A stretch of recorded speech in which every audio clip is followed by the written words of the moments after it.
Assalamualaikum warahmatullahi wabarakatuh. Nama saya Mutiara Cinta Prihakim dari kelas pengantar sosiologi R02 ingin mempresentasikan mengenai materi budaya dan masyarakat.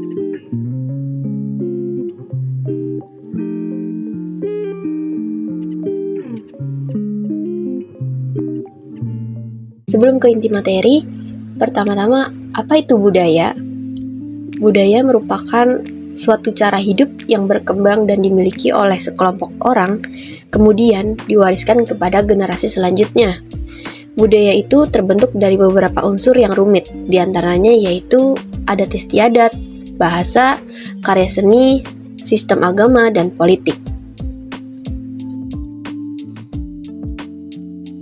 Sedangkan budaya menurut para ahli memiliki arti yang berbeda-beda.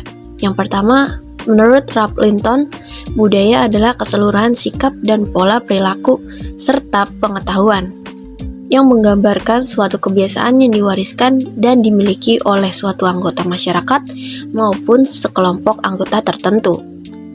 Menurut Kunjaraningrat, budaya adalah keseluruhan sistem gagasan, tindakan, dan hasil karya manusia dalam rangka kehidupan masyarakat yang dijadikan milik manusia dengan belajar. Sedangkan menurut E.B. Taylor, budaya adalah suatu keseluruhan kompleks yang meliputi pengetahuan, kepercayaan, kesenian, moral, keilmuan, hukum, adat istiadat, dan kemampuan yang lain, serta kebiasaan yang didapat oleh manusia sebagai anggota masyarakat. Di setiap budaya pastinya memiliki kekayaan budaya masing-masing. Dan di dalam kekayaan budaya ini memiliki dua jenis kebudayaan. Yang pertama, kebudayaan material, yang merupakan suatu kebudayaan yang meliputi segala sesuatu yang diciptakan dan digunakan oleh manusia, dan mempunyai bentuk yang dapat dilihat dan diraba yang memiliki nilai lisan.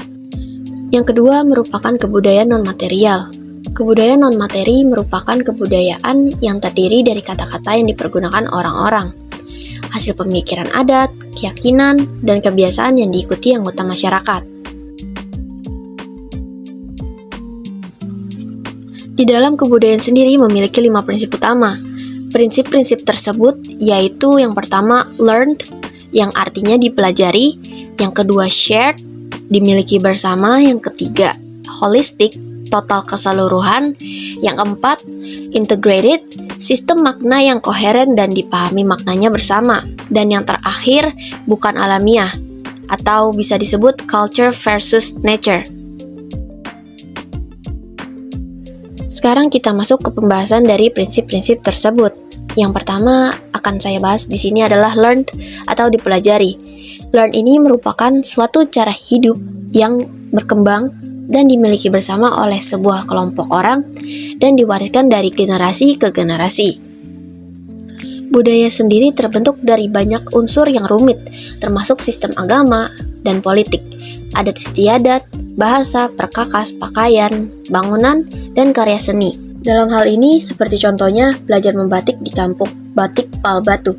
Kegiatan yang diselenggarakan bertujuan untuk mengenalkan proses dan mempelajari pembuatan batik kepada masyarakat luas, baik anak-anak, remaja maupun orang dewasa. Yang kedua ini ada shared atau dimiliki bersama. Jadi, shared ini merupakan suatu cara hidup yang berkembang dan dimiliki bersama oleh sebuah kelompok orang dan diwariskan dari generasi ke generasi selanjutnya. Seperti contohnya batik. Batik adalah milik kita bersama sebagai warga Indonesia.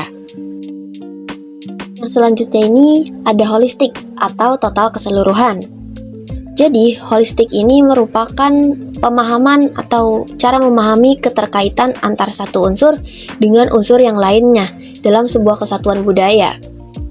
Contohnya seperti aktivitas makan bersama sudah jarang dilakukan oleh satu keluarga karena setiap anggota keluarga makan sambil menonton televisi di kamarnya masing-masing atau dengan kegiatannya masing-masing. Dan yang terakhir ada bukan alamiah atau bisa disebut culture versus nature. Jadi yang dimaksud dalam bukan alamiah atau culture versus nature ini, budaya itu tidak terbentuk dengan sendirinya. Seperti halnya contoh ritual Pacagoya di Kampung Kalaudi, Tidore, Maluku Utara. Ritual ini serupa upacara menjaga alam.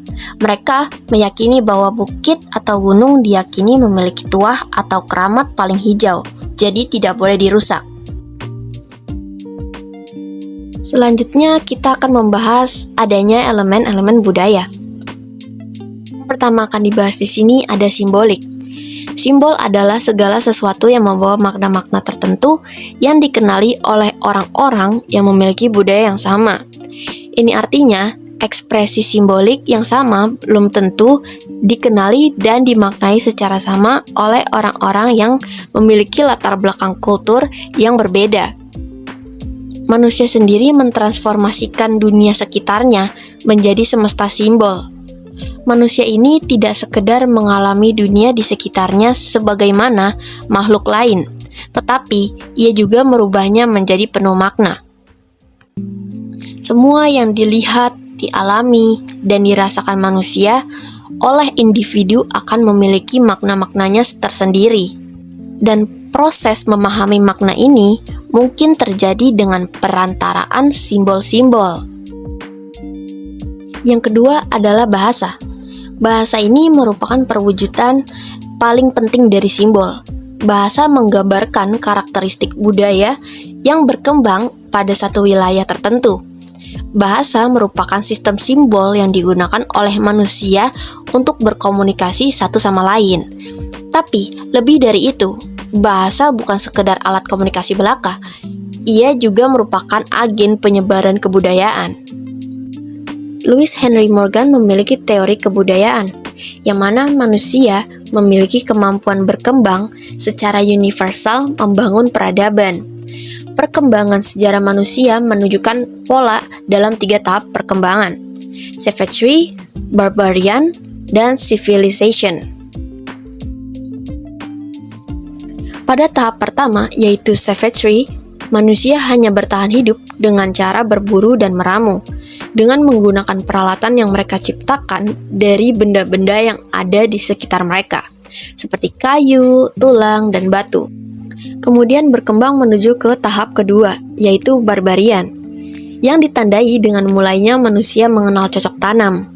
Karena mulai memahami cara menanam, maka mereka berpikir untuk menjaga agar tanaman tersebut dapat dipelihara dan dimanfaatkan hasilnya. Sehingga mereka mulai berpikir untuk hidup menetap di sekitar tanaman tersebut. Tahapan kedua ini juga ditandai dengan perkembangan peralatan mereka, dari yang sebelumnya hanya terbuat dari kayu, batu, dan tulang, menjadi terbuat dari logam. Dan berkembang kemudian menjadi ke tahap ketiga, yaitu civilization, atau peradaban yang ditandai dengan pengenalan manusia dengan tulisan, kehidupan perkotaan, dan kemampuan mereka membangun bangunan yang besar yang sebelumnya belum pernah ada. Untuk dapat mencapai semua itu, tentunya manusia memerlukan ilmu pengetahuan dan peralatan-peralatan yang canggih, serta yang tidak boleh terlupakan adalah memiliki kompleksitas sistem organisasi sosial.